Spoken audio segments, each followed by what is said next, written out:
Like and subscribe my channel and press the bell icon for latest update.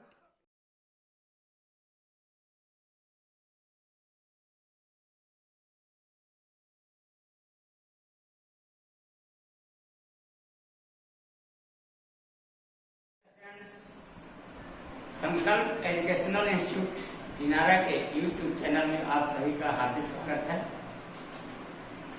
आप video को like करें, हमारे channel को subscribe करें ताकि आपको हर वीडियो का लेटेस्ट अपडेट मिलता रहे। बच्चों, आज हम लोग जो लेसन पढ़ेंगे वो है खाद्य संसाधन, फूड रिसोर्सेज। और ये फूड रिसोर्सेज कहां से प्राप्त होते हैं? पौधों से प्राप्त होते हैं। मूल स्रोत हमारा क्या है? प्लांट्स। तो इस खाद्य संसाधन के बारे में आज हम लोग अध्ययन करेंगे। इसमें सबसे पहले हम लोग को समझना है कि पृथ्वी पर जितने भी जीव हैं मूलतः दो ही प्रकार के जीव हैं।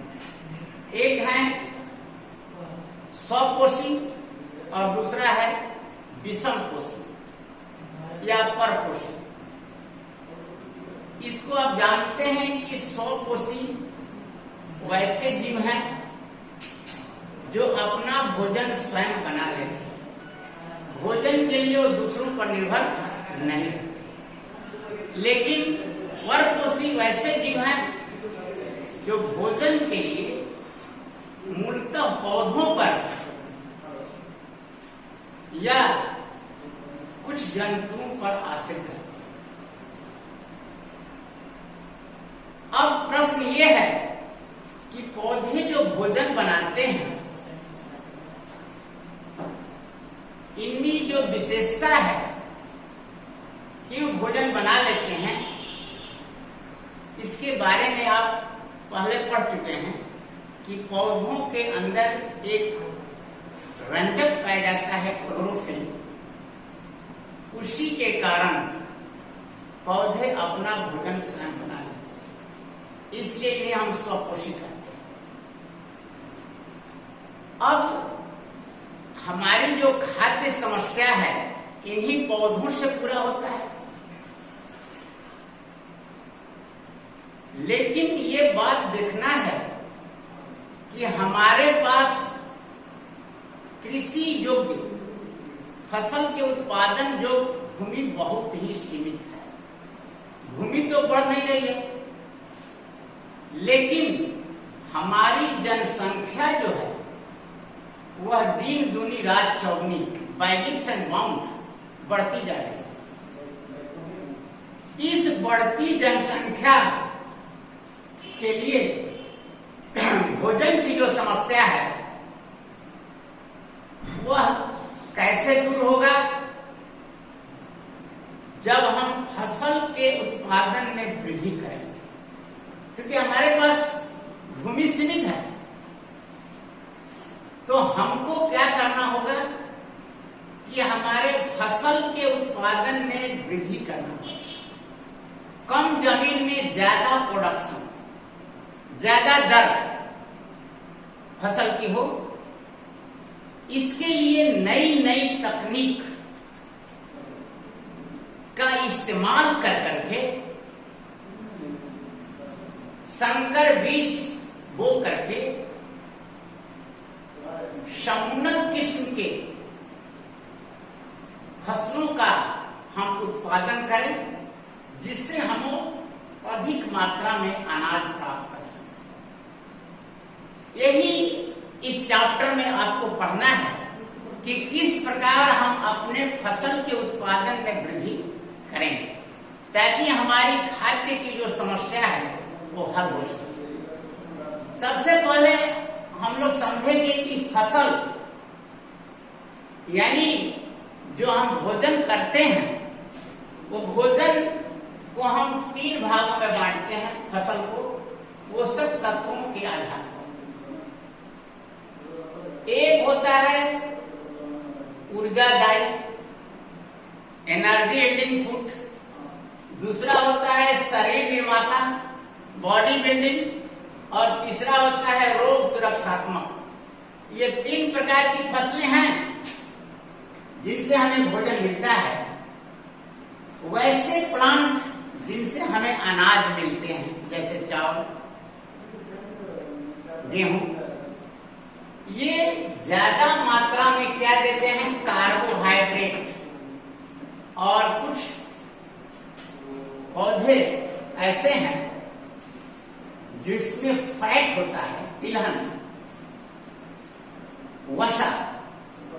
उस आधार पर हम फसल को 3 कैटेगरी में बांट लिए और एक चौथा और भी कैटेगरी है चारा फसल, जो मवेशियों को हम चारा उपलब्ध कराते हैं। तो इस प्रकार ऊर्जादायी शरीर निर्माता प्रोटीन की जरूरत है। शरीर के निर्माण के लिए टूटी फूटी कोशिकाओं के मरम्मति हेतु और कोशिकाओं के वृद्धि ग्रोथ के लिए प्रोटीन की जरूरत है। प्रोटीन कहाँ मिलेगा? जितने दलहनी पौधे, दलहन, चना, मटर, मसूर, ये किस्म का फसल हो गया। तीसरे किस्म का फसल है जिनसे हमें रोग से सुरक्षा मिलती है। जितने हरी सब्जियां जो हमारे शरीर को विटामिन प्रदान करती हैं, खनिज लवण देती हैं, जिससे हमें रोग से सुरक्षा मिलती है। एक दूसरा डिवाइड करने का तरीका है, फसल को हम मौसम के आधार पर, किस मौसम में कौन सा फसल उगाते हैं, उस आधार पर हम इसको बांटते हैं 3 कैटेगरी में। एक है खरीफ फसल, दूसरा है रबी फसल और तीसरा है ग्रीष्म फसल। अब प्रश्न पूछा जाएगा कि मौसम के आधार पर किस मौसम में कौन सी फसल उगाई जाएगी, इस आधार पर आप फसल को कितने भागों में बांटते हैं, विस्तृत से इसका वर्णन करें। तो कहना होगा रबी फसल जो अधिकतर जून जुलाई में बोई जाती है और कब कट जाती है? अक्टूबर नवंबर दिसंबर तक समझिए। इसमें आता है धान, ज्वार, मकई, ईख, सोयाबीन, मूंगफली, ये सभी रबी फसल है। दूसरी कैटेगरी का ये जो फसल है ये खरीफ फसल है। खरीफ फसल जो जून जुलाई में बोई जाती है, इसकी बुआई की जाती है और काटा जाता है कब? नवंबर दिसंबर। और दूसरा प्रकार का जो फसल है रबी फसल, आप देखते हैं जब भी धान कटता है इसके बाद हम इसको बोलते हैं चना, गेहूं, तीसी, मटर, सरसों, आलू, अलसी इत्यादि। ये इसकी बुआई हम लोग नवंबर दिसंबर में कर लेते हैं, ठीक है, और काटते हैं कब? मार्च अप्रैल। तीसरे प्रकार का फसल है जो गर्मी के दिनों में हम लोग स्पेशली बोलते हैं, खास तौर से ग्रीष्म फसल। जहां पानी की उपलब्धता है वहां धान भी हम बो सकते हैं गर्मी में। ये निर्भर करता है वहां जल या नमी है कि नहीं उस मिट्टी में, उस आधार पर हम फसल का चुनाव करते। अधिकतर हम लोग सब्जियां उगाते हैं गर्मी के मौसम में, लेकिन हम धान भी उगा सकते हैं, मकई, आलू, ये सभी पानी की उपलब्धता के आधार पर हम ग्रीष्म ऋतु में जो जून और जुलाई, मई जून जुलाई समझिए, इस महीने में इन फसलों को हम उगाते हैं। तो ये हो गया फसल का कैटेगरी। अब आगे हम बढ़ते हैं कि फसल उत्पादन में कैसे वृद्धि होगा। मेन पॉइंट है फसल उत्पादन। फसल आप समझते हैं कि किसी बड़े पैमाने पर खास क्षेत्र में एक ही प्रकार की फसल जो उगाई जाती है एक ही प्रकार के जो पौधे उगाए जाते हैं उन्हीं को हम फसल करते हैं। जैसे धान, पूरे एरिया में देखिए धान की फसल, गेहूं का मौसम आता है उस समय पूरे एरिया में गेहूं का मौसम फसल। लेकिन हमको मूल चीज है इसके उत्पादन में वृद्धि करना। क्यों करना, ये भी आपको हम बताते हैं। क्योंकि हमारी आबादी बढ़ रही है, जनसंख्या बढ़ रही है, हमारे पास कृषि जो भूमि कम है, इसलिए हमको ऐसे वैज्ञानिक तरीकों से खेती करना है ताकि हमारे फसल उत्पादन में वृद्धि हो। तो फसल उत्पादन में वृद्धि में 3 चीज पर हमको ध्यान देना है। मूल चीज क्या है? फसल की किस्मों में सुधार, improvement in varieties, crop varieties. फसल की कहते हैं कि ये किस्म बड़ी अच्छी समुन्नत किस्म है, हाई रेटिंग वेराइटीज है, जो हम लाते हैं ब्लॉक से बीज, जिसको कहते हैं कि हाइब्रिड है, संकर बीज है, बहुत अच्छा दर्जा का है, समुन्नत किस्म, उच्च पैदावार वाली, हाई यील्डिंग वेराइटी कहते हैं, HYV शॉर्ट में, उच्च पैदावार देने वाली फसल। तो सबसे पहले हम लोगों को क्या करना पड़ेगा कि इनके किस्मों में, वेराइटीज में सुधार करना पड़ेगा। जो हमारे यहाँ के परंपरागत जो बीज हैं, उन परंपरागत बीज की जो कैटेगरी हम देखते हैं, उनका उत्पादन दर बहुत ही कम है। उनको हम विदेशी नस्ल के बीजों से, पौधों से आपस में क्या कराते हैं? संकरण, कृत्रिम प्रजनन करते हैं। तो फर्स्ट पॉइंट हम लेकर के चलते हैं, पहले फसल उत्पादन, फसल की किस्मों में सुधार, इंप्रूवमेंट इन क्रॉप वेराइटीज। इसके लिए हम लोग क्या करना पड़ेगा कि फसल की किस्मों में सुधार के लिए हम लोग को करना पड़ेगा पादप संकरण। अब प्रश्न है कि पादप संकरण क्या है, पूछा जाता है। हाइब्रिडाइजेशन कहते हैं, हाइब्रिडाइजेशन। पादप संकरण में हम चुनाव करते हैं, फसल की जो किस्में हैं उसमें हम चुनाव करते हैं 2 भिन्न वांछित गुण वाली। देखिए, 2 भिन्न वांछित गुणों वाली। जैसे मान लीजिए एक ऐसा है जो जिसमें रोग कम लगता है, एक ऐसा वैरायटी है जिसमें परिपक्वता जल्दी हो जाती है, जल्दी मैच्योर हो जाता है। यानी 2 भिन्न गुण वांछित, जो आपकी इच्छा है, जैसा आप चाहते हैं, 2 भिन्न प्रकार के वांछित गुणों वाले पौधे, जिसमें एक का कम होगा और दूसरे का अपेक्षाकृत उससे क्या होगा? अधिक वांछित गुण होगा। और जैसे हमारे यहाँ के बीज, परंपरागत बीज जो कम दर्जा रहे, और एक दूसरा बीज लेते हैं जो विदेशी नस्ल का है, उनके बीच में क्या कराते हैं? कृत्रिम प्रजनन। तो पूछा जाएगा कि what do mean by hybridisation, plant hybridisation, पादप संकरण से आप क्या समझते हैं? तो कहना होगा कि 2 भिन्न गुणों वाली, अर्थात एक कम वांछित गुण वाली और दूसरी अपेक्षाकृत अधिक वांछित गुण वाली पृथक प्रजातियां, माने अलग अलग पृथक प्रजातियों के मध्य, यानी उनके दोनों के बीच क्या करेंगे? आर्टिफिशियल रिप्रोडक्शन, कृत्रिम प्रजनन कराकर नवीन प्रजातियां विकसित करने को पादप संकरण कहा जाता है। और इससे जो बीज प्राप्त होंगे उसको क्या कहेंगे? संकर बीज, संकर बीज। पादप संकरण से जो बीज मिलेंगे उसको क्या कहेंगे? Hybrid seed, that is known as hybrid.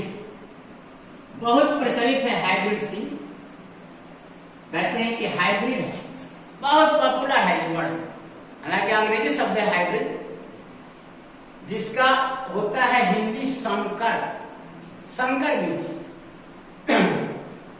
तो पादप संकरण के लिए आप देखिएगा बहुत हमारे यहाँ कृषि अनुसंधान केंद्र है, जहां पर रोज इस पर रिसर्च चल रहे हैं। नई नई चावल की किस्में, नई नई धान की किस्में, नई नई गेहूं की किस्में, ये वैज्ञानिक इसकी खोज में लगे रहते हैं ताकि अच्छी पैदावार वाली समुन्नत किस्मों का विकास हो सके। हमारे देश में जब खाद्यान्न के मामले में हम बहुत ही पीछे थे, उस समय खास तौर से गेहूं की परंपरागत किस्म और विदेशी नस्लों के किस्म के बीच आपस में प्रजनन कराकर गेहूं की प्रजातियों में इतनी उत्पादन क्षमता बढ़ाई गई ताकि अब हम धीरे धीरे आत्मनिर्भर हो गए।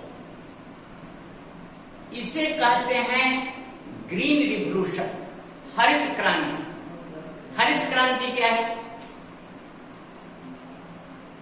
हरित क्रांति का मतलब है कि अनाजों के उत्पादन में आशातीत बढ़ोतरी।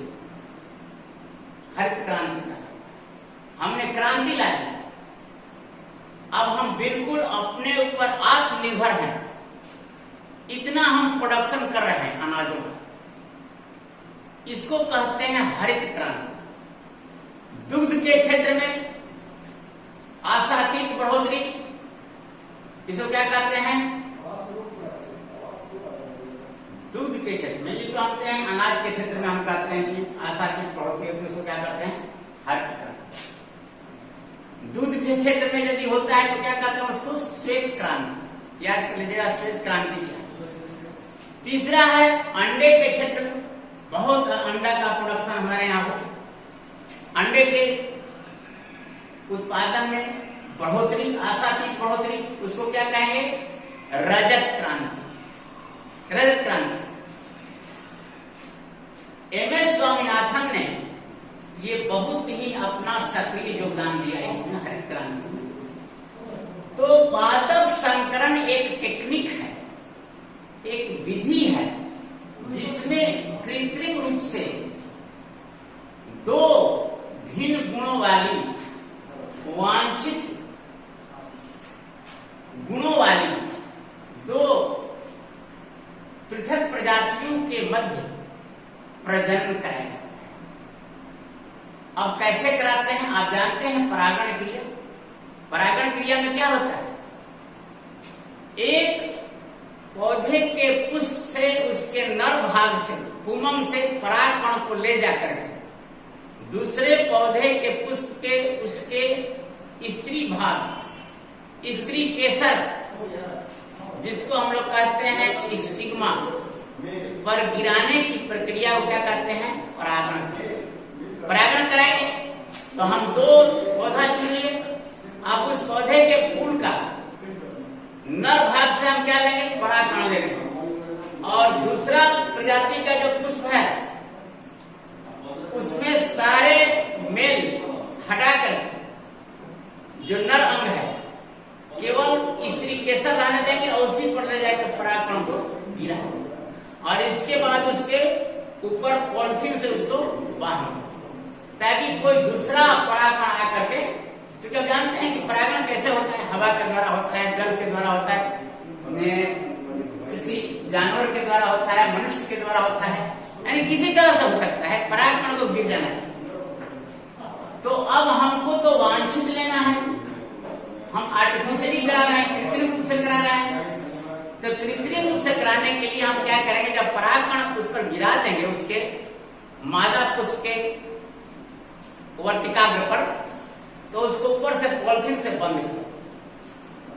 अब इसके बाद उसमें क्या होगा, निषेचन होगा।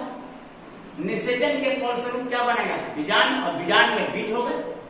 अब वो बीज जो प्राप्त होगा उस बीज को क्या कहते हैं, संकर बीज। अब उस बीज को यदि बोएंगे तो कैसा पौधा होगा, संकर। वो कैसा प्लांट है, संकर प्लांट, संकर पौधे। और यही पौधा क्या है, हाई यील्डिंग वैरायटी है, समुन्नत किस्म है। क्योंकि इसमें दो प्रकार के भिन्न गुण वाले पौधों का, उसमें उनके गुणों का समावेश है, दोनों के गुणों का समावेश है। इस प्रकार ये जो वैरायटीज मिलेगा वो नई नई वैरायटी होगी, नवीन प्रजाति, नवीन प्रजाति विकसित करना। यही है क्या, यही है फसल की किस्मों में सुधार। फसल की किस्मों में सुधार, जो नई नई वैरायटीज फसल की हमको मिलती है इस पादप संकरण के द्वारा। इसमें तीन चीज आपको याद रखना है। पादप संकरण क्या है, संकर बीज से आप क्या समझते हैं, और प्लांट ब्रीडिंग क्या है, पादप प्रजनन क्या है। यहां पर हमने लिखा है, देखिए कि पादप प्रजनन कैसे कराते हैं। इसमें जो हम चुनाव करते हैं ये तीन तरह से हो सकता है। दो भिन्न किस्मों का बीज, विभिन्न किस्मों के बीच करा सकते हैं, या दो प्रजातियों के बीच, दो स्पीशीज के बीच करा सकते हैं, या दो जेनरा के बीच करा सकते हैं। इसको जब दो जेनरा के बीच में हम पादप प्रजनन कराएंगे तो उसको कहेंगे अंतरावंशीय। अंतरावंशीय यदि दो स्पीशीज के बीच में कराते हैं तो उसको क्या कहेंगे, अंतरा स्पीशीज। और यदि दो किस्मों के बीच में करा रहे हैं तो उसको कहेंगे अंतरा किस्मी। ये पादप संकरण के लिए किन पौधों का हम चुनाव करेंगे, दो भिन्न गुण वाली, दो भिन्न प्रजातियों वाली, दो भिन्न जेनरा वाली, जीनस। अंतरा किस्मीय, अंतरा स्पीशीज और अंतरावंशी। यानी ये टेक्निक है, कृत्रिम प्रजनन करा करके हम समुन्नत किस्म के बीज या फसल प्राप्त कर सकते हैं। एक दूसरा भी टेक्निक है जिसमें क्या करते हैं कि उस फसल के डीएनए खंड को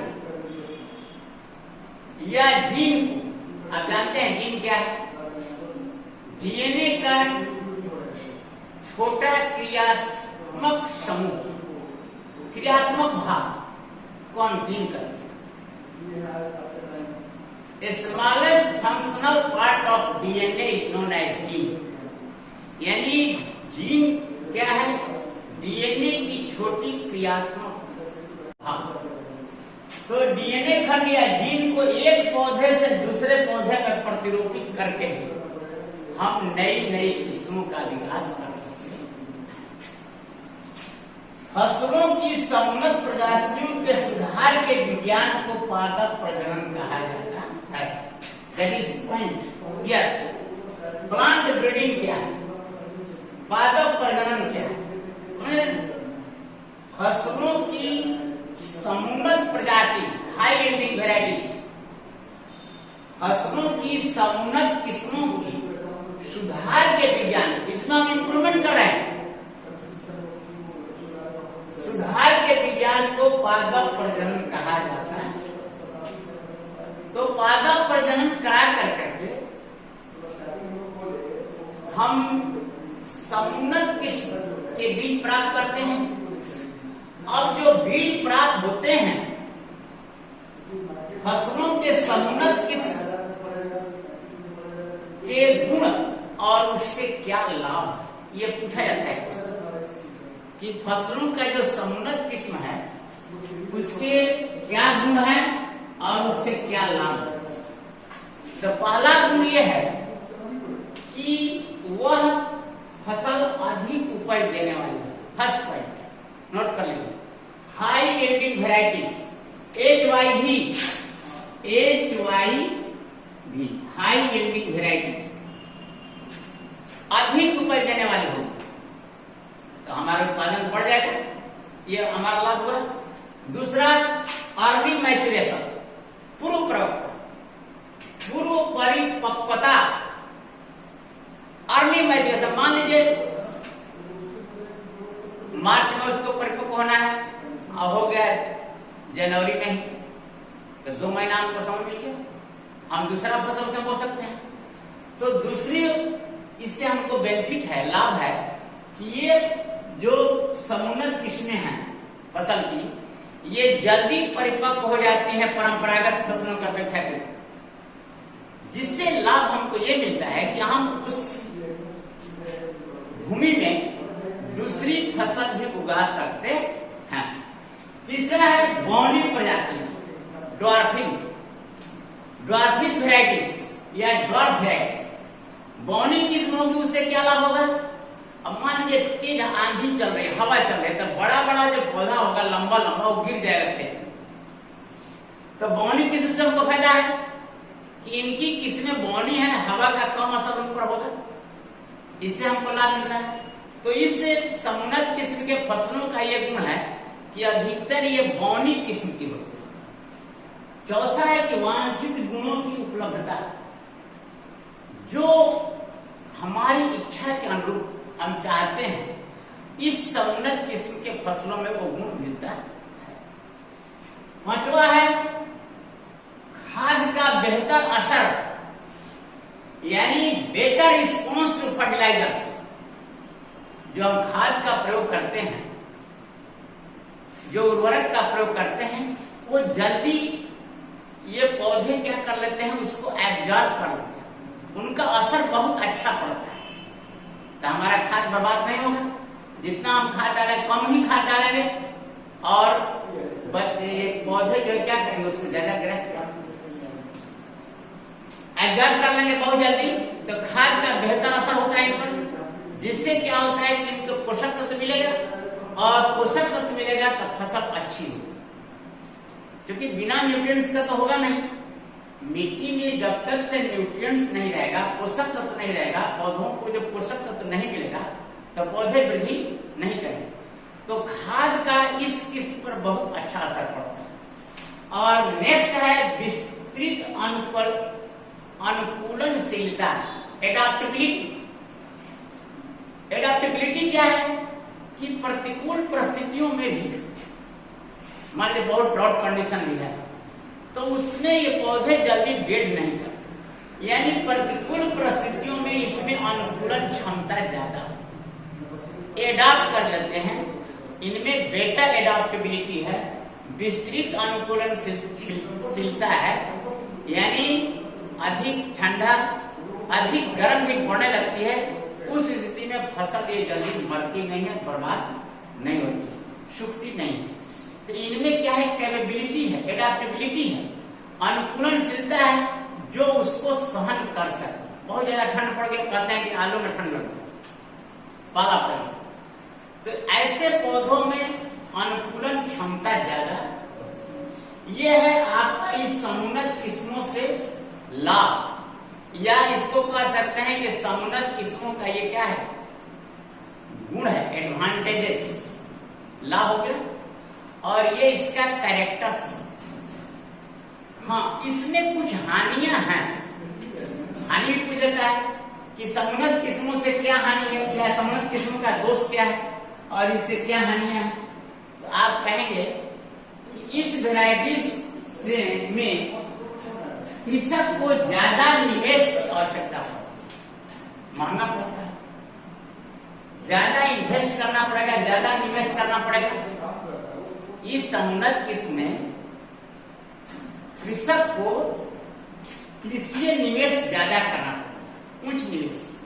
दूसरा इसका डिमेरिट्स है, हानि है क्या, कम चारे की, अभी बताया कि जो ये बौनी किस्म होती है तो फोडर कम मिलेगा।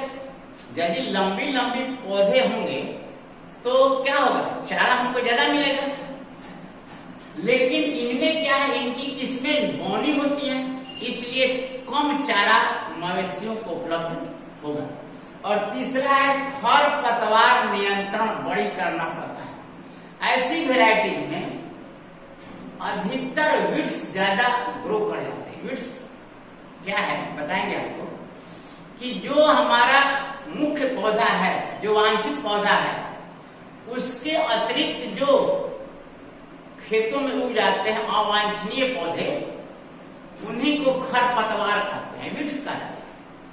तो इस तरह के समुन्नत किस्म यदि हम ग्रो कराते हैं तो उनमें ज्यादातर खरपतवार ज्यादा होते हैं। इससे हमें काफी क्षति होती है निराई करना, क्योंकि खरपतवार जब ज्यादा होगा तो वही पोषक तत्व खींचेंगे, मुख्य जो पौधा हमारा उसको नहीं मिलेगा, वो खरपतवार ही सारा पोषक तत्व खींचना शुरू कर देंगे, या उसको हमको निराई करना पड़ेगा, वीडिंग करना पड़ेगा। तो इसका एक डिमेरिट्स है, समुन्नत किस्मों में खरपतवार को ज्यादा हमें नियंत्रित करना पड़ता है। तो ये तीन मुख्य इसके क्या हैं, दोष हैं इस वेराइटीज के। जो हाई यील्डिंग वेराइटी है या उच्च पैदावार वाली जो किस्में होती है उसको समुन्नत किस्म कहते हैं। इसकी कुछ हानियां भी हैं, लेकिन इससे लाभ हमको ज्यादा मिल रहा है। और यही लाभ, क्योंकि ये अधिक पैदावार वाली हैं, अधिक उच्च क्षमता इनकी पैदावार की है, हाई यील्डिंग वेराइटीज है, तो अधिक दर मिलेगा हमें, उत्पादन अधिक होगा इस वेराइटी से। तो हमारा फर्स्ट हो गया फसल उत्पादन की वृद्धि में सबसे पहला है फसल की किस्मों में सुधार, improvement in varieties, crop varieties. अब है दूसरा फसल उत्पादन प्रबंधन। फसल उत्पादन प्रबंधन क्या है, मैनेजमेंट ऑफ ये फूड क्रॉप प्रोडक्शन मैनेजमेंट इसको कहते हैं, crop production management. Crop production management में हम क्या करेंगे, ध्यान दीजिएगा।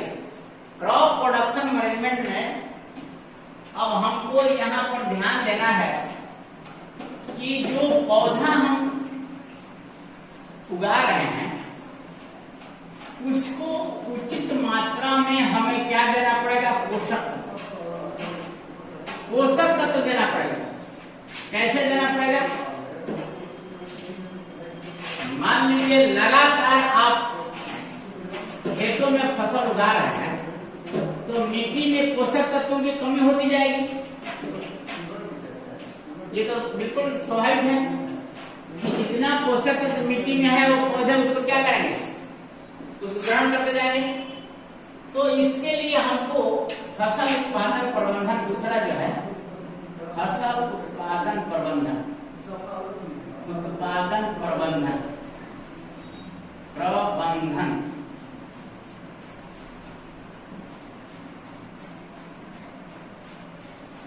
में सबसे पहला है कि हमको पोषण प्रबंधन करना पड़ेगा। पोषण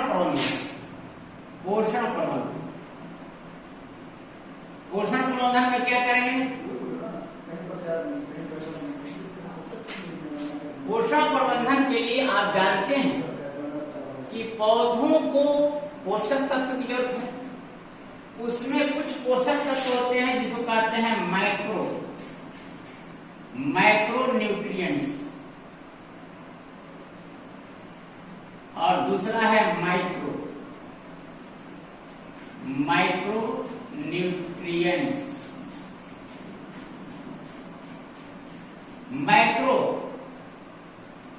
माइक्रो न्यूट्रिएंट्स और दूसरा है माइक्रो माने सूक्ष्म होता है, जिसकी कम आवश्यकता है पौधों को, और जिन न्यूट्रिएंट्स की ज्यादा आवश्यकता है। अधिकतर पौधों को 16 न्यूट्रिएंट्स की जरूरत है, 16, जिसमें कार्बन, हाइड्रोजन और ऑक्सीजन ये तो इजीली मिल जाता है। कार्बन डाइऑक्साइड से कार्बन मिल जाएगा वायुमंडल से, और ऑक्सीजन मिल जाएगा। पानी लेंगे पौधे उससे हाइड्रोजन मिल जाएगा। ये तो तीन आसानी से मिल जाता है। लेकिन जो 13 न्यूट्रिएंट्स हैं, 13 में से जो ये कार्बन, हाइड्रोजन और ऑक्सीजन, ये तो मिल गया। इसके बाद जो कितना बच गया, 13 में से 7 न्यूट्रिएंट्स जो है मैक्रोन्यूट्रिएंट्स कौन कौन आएगा, sodium, potassium, phosphorus, calcium, magnesium, calcium, magnesium और सल्फर एंड सल्फर। 1 2 3 4 5 6 यानी nitrogen, phosphorus, potassium, calcium, magnesium and sulphur. ये कितने हो गए, 6। यानी 13 में से जो 6 पोषक तत्व ऐसे हैं, याद कर लीजिएगा, 13 + 3, ध्यान दीजिएगा, 13 + 3, 3 तो मिल जाता है, कार्बन मिल जाएगा और ऑक्सीजन मिल जाएगा एयर से, हाइड्रोजन मिल जाएगा H2O से, जल से, ठीक है। अब जो 13 न्यूट्रिएंट्स बचा, 13 में से आ गया 6 इधर और बाकी बचा 7। तो माइक्रो का मतलब होता है वो न्यूट्रिएंट्स, वे पोषक तत्व जिन्हें पौधों को बृहत मात्रा में उसकी आवश्यकता होती है, ज्यादा मात्रा में उन्हें आवश्यकता है, वैसे न्यूट्रिएंट्स को क्या कहते हैं, मैक्रो, बृहत पोषक, मैक्रो न्यूट्रिएंट्स, सूक्ष्म पोषक या बृहत पोषक, हिंदी में कहेंगे सूक्ष्म पोषक, बृहत पोषक, और इसको क्या कहेंगे, सूक्ष्म पोषक। ये पूछता है कि माइक्रो न्यूट्रिएंट्स और माइक्रो न्यूट्रिएंट्स क्या है। अब जो 6 के बाद जो 7 बचता है उसमें लोहा है, तांबा है, जस्ता है, manganese, boron, molybdenum and chlorine. लोहा, तांबा, जस्ता, मॉलिब्डेनम, बोरान, क्लोरीन, मैग्नीज, याद रखना। मैग्नीज यानी आयरन, कॉपर, तांबा, मैग्नीज, बोरान, मॉलिब्डेनम यानी कॉपर, लोहा, तांबा, जस्ता, जिंक भी जोड़ लीजिएगा इसमें, जस्ता यानी लोहा, तांबा, जस्ता, मैग्नीज, बोरान, मॉलिब्डेनम और क्लोरीन, मॉलिब्डेनम, क्लोरीन और मॉलिब्डेनम, 7 है ये 7 न्यूट्रिएंट्स हैं जो जिनकी कम मात्रा में आवश्यकता। अब ये न्यूट्रिएंट्स आपको कैसे मिलेंगे, तो इसके लिए हम लोगों को प्रयोग करना पड़ेगा खाद और उर्वरक, खाद एवं उर्वरक। अधिकतर पूछता है दोनों में क्या अंतर है, कंपेरिजन के लिए। खाद क्या है, खाद जो होता है ये कार्बनिक पदार्थ है, ये प्राकृतिक पदार्थ है जिसको हम बना भी सकते हैं बहुत इजीली, कंपोस्ट खाद। ये खाद 3 प्रकार के होते हैं, कंपोस्ट, वर्मी कंपोस्ट और हरित खाद, ग्रीन मैन्यूर। अब देखिए खाद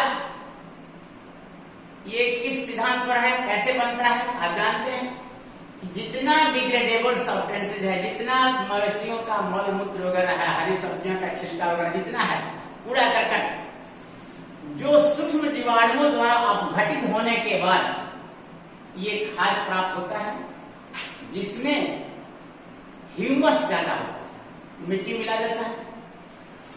मिट्टी में ह्यूमस कैसे बनता है, जितने जीव जंतु मरते हैं उनको सूक्ष्म जीवाणु क्या कर देते हैं, अपघटित कर देते हैं और वो कार्बनिक पदार्थ टूटते हैं और मिट्टी में जाते हैं, मिट्टी की उर्वरा शक्ति को बढ़ाते हैं।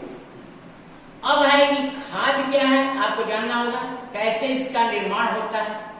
खाद एक प्राकृतिक कार्बनिक पदार्थ है जो मवेशियों के या जंतुओं के मलमूत्र, पादप अपशिष्ट, जीवाणु और कवक के द्वारा अपघटित होने से बनते। इसमें नाइट्रोजन, फास्फोरस, पोटेशियम की मात्रा कम होती है। पहला पॉइंट ध्यान दीजिए, कंपेरिजन बता रहा है खाद और उर्वरक में क्या अंतर है। उर्वरक क्या है, कार्बनिक या अकार्बनिक, अधिकतर का अकार्बनिक, कुछ कार्बनिक होते हैं जो व्यापारिक मात्रा में फैक्ट्रीज में बनते हैं आर्टिफिशियली। उनमें नाइट्रोजन, फास्फोरस और पोटेशियम की मात्रा ज्यादा होती है, किसमें, खाद में। लेकिन इसमें क्या होता है, उर्वरक में नाइट्रोजन, फास्फोरस, पोटेशियम की मात्रा ज्यादा होती है, लेकिन खाद में इसकी मात्रा कम है। खाद को एक जगह से दूसरे स्थान पर ले जाने में कठिनाई होगी, परिवहन करने में। उर्वरक को बहुत आसानी से, क्योंकि वो सॉलिड टाइप का होता है, उसको आसानी से हम एक स्थान से दूसरे स्थान तक ले सकते हैं। साथ ही वो जल्दी एब्जॉर्ब करता है पौधा, क्योंकि वो बहुत ज्यादा घुलनशील होता है। खाद जो है इसको अधिक मात्रा में देना पड़ेगा, क्योंकि इसमें पोषक तत्वों की मात्रा क्या रहती है, कम मात्रा में। लेकिन उर्वरक में क्या है, सभी तरह के उर्वरक हैं, जिसमें किसी में नाइट्रोजन है, किसी में फास्फोरस है, किसी में पोटेशियम है। एनपीके खाद जिसमें नाइट्रोजन, फास्फोरस, पोटेशियम तीनों है।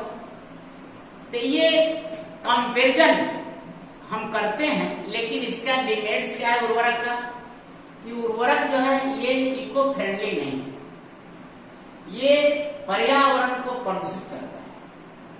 ये बह करके जाएगा जलाशयों में, वहां जीव जंतु को प्रभावित करेगा, उस जीव जंतु को हम लोग खाएंगे, इसलिए जैव आवर्धन होना शुरू होगा। ये डिमेरिट्स है, हानि है खाद से, खाद क्या है, सॉरी, उर्वरक से। लेकिन खाद क्या है, इससे कोई हानि नहीं है। अब खाद को हम क्या करते हैं, गड्ढा खोद देते हैं, उसमें जितना कचरा है घरेलू जो निकलता है और मवेशियों का मलमूत्र वगैरह उसमें डालते जाते हैं, और जब भर जाता है तो उसको ऊपर से क्या कर देते हैं, बंद कर देते हैं। अब उसमें जीवाणु क्या करते हैं, उसको अपघटित कर देते हैं, वो खाद बन जाता है, उसको ले जाकर हम खेतों में डाल देते हैं। दूसरा है वर्मी कंपोस्ट, वर्म्स उसमें डाल देंगे, वर्म्स के द्वारा जो कंपोस्ट तैयार है उसको कहेंगे वर्मी कंपोस्ट। और तीसरा है कि कुछ ऐसे ग्रीन प्लांट्स हम बोएंगे जो क्या करेगा, जो ग्रीन प्लांट्स बोएंगे उसको हम पहले खेत में जुताई कर देंगे, खेत की जुताई करेंगे और छोड़ देंगे, क्या हो जाएगा, वो सड़ना शुरू कर देगा। जैसे मूंग, ज्वार, पटसन, मूंग, ज्वार, पटसन को पहले क्या करते हैं, खेत में जोड़ उगा देंगे और 2 महीने के बाद उस खेत की अच्छी तरह से जुताई करेंगे, जिससे क्या होगा कि पौधे प्राकृतिक रूप से जमीन में अपघटित हो जाएंगे और मिट्टी की उर्वरा शक्ति क्या हो जाएगी। ये है आपका हरी खाद, ग्रीन मैन्यूर। और दूसरा है, अब पूछेगा कि खाद कितने प्रकार के हो सकते हैं, तो पहला होगा कंपोस्ट, दूसरा हो गया वर्मी कंपोस्ट, तीसरा हो गया हरी खाद, ग्रीन मैन्यूर।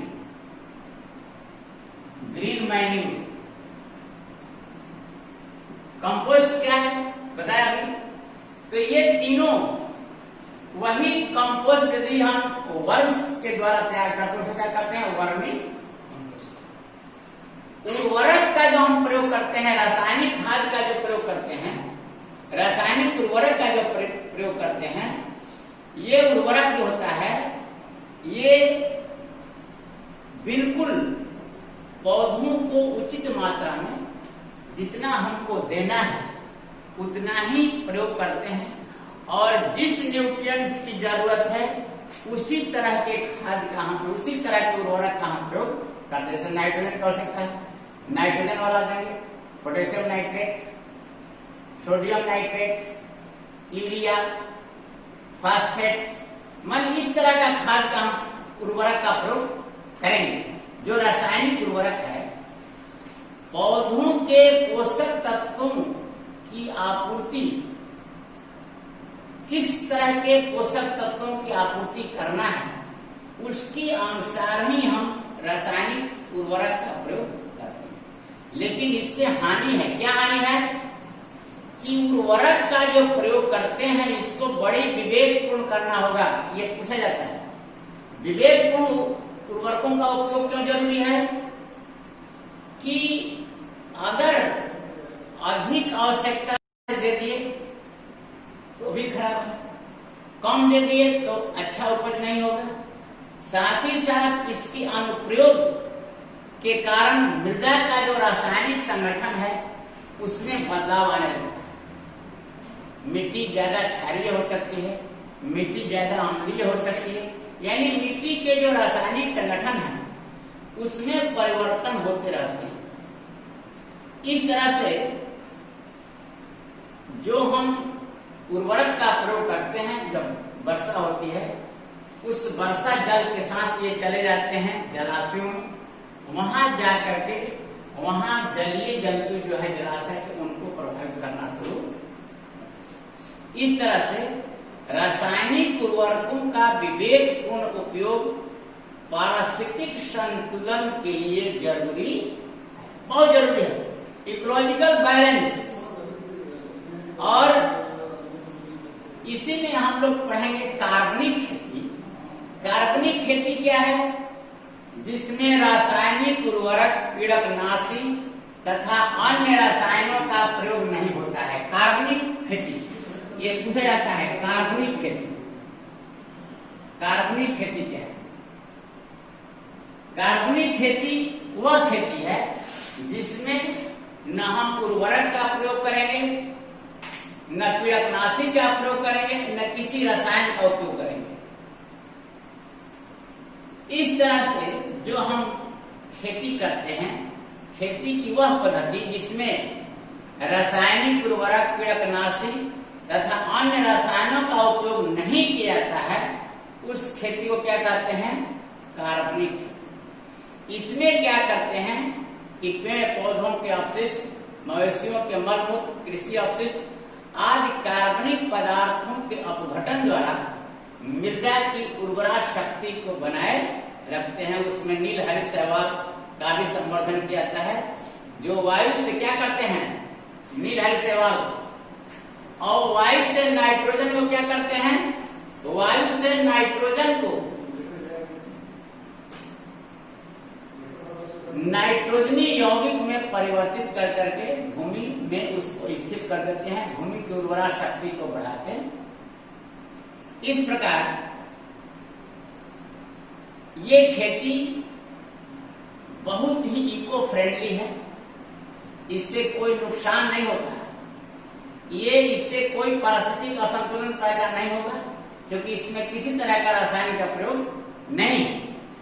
और कीटों को मारने के लिए नीम की पत्ती का इस्तेमाल करेंगे, हल्दी या जैविक तरीकों से हम करते हैं उसको, उसका उपयोग उसमें हम करते हैं। नीम की पत्ती जो कीटों को मारता है, हल्दी का प्रयोग करते हैं। कीट प्रतिरोधी ऐसी प्रजातियां का चुनाव करते हैं जो कीट प्रतिरोधी हो।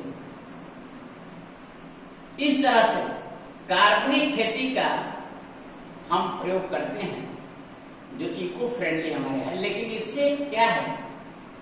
इससे नुकसान यही है कि किसान यह नहीं जान पाता कि मृदा में किस प्रकार कितनी मात्रा में पोषक की आपूर्ति हुई। इससे फसल की उत्पादकता पर क्या पड़ता है, असर पड़ता है। इस प्रकार आज के टॉपिक में, आज का जो टॉपिक है, जितना हम लोग फसल उत्पादन में, फसल की किस्मों में सुधार और फसल उत्पादन प्रबंधन में हम लोगों ने जो पढ़ा, पोषण प्रबंधन, जो बहुत ही मूल चीज था कि पोषक प्रबंधन कैसे करेंगे, मैक्रोन्यूट्रिएंट्स, माइक्रोन्यूट्रिएंट्स क्या है, और खाद और उर्वरक का प्रयोग कर करके हम मिट्टी की उर्वरा शक्ति को बनाए रखते हैं, यानी मिट्टी में पोषक तत्वों की आपूर्ति करते रहते हैं ताकि पौधों को वृद्धि करने हेतु उनको पोषक तत्वों की आपूर्ति लगातार होती रहे। इसमें हम लोगों ने पढ़ा खाद और उर्वरक। खाद किसे कहते हैं, उर्वरक क्या है, दोनों का तुलनात्मक अध्ययन हम लोगों ने किया। खाद और उर्वरक में क्या डिफरेंसेस है, कंपैरिजन हम लोगों ने किया। इस प्रकार ये आज के वीडियो में इतना हम लोग पढ़ लिए। इसके बाद नेक्स्ट वीडियो में हम लोग पढ़ेंगे फसल उत्पादन में अगला जो है इसका स्टेप इरिगेशन, सिंचाई और कीटनाशक दवाओं का प्रयोग, कैसे फसल को रोग से मुक्त करेंगे, कैसे भंडारण करेंगे, ये नेक्स्ट वीडियो में। That's all, thanks.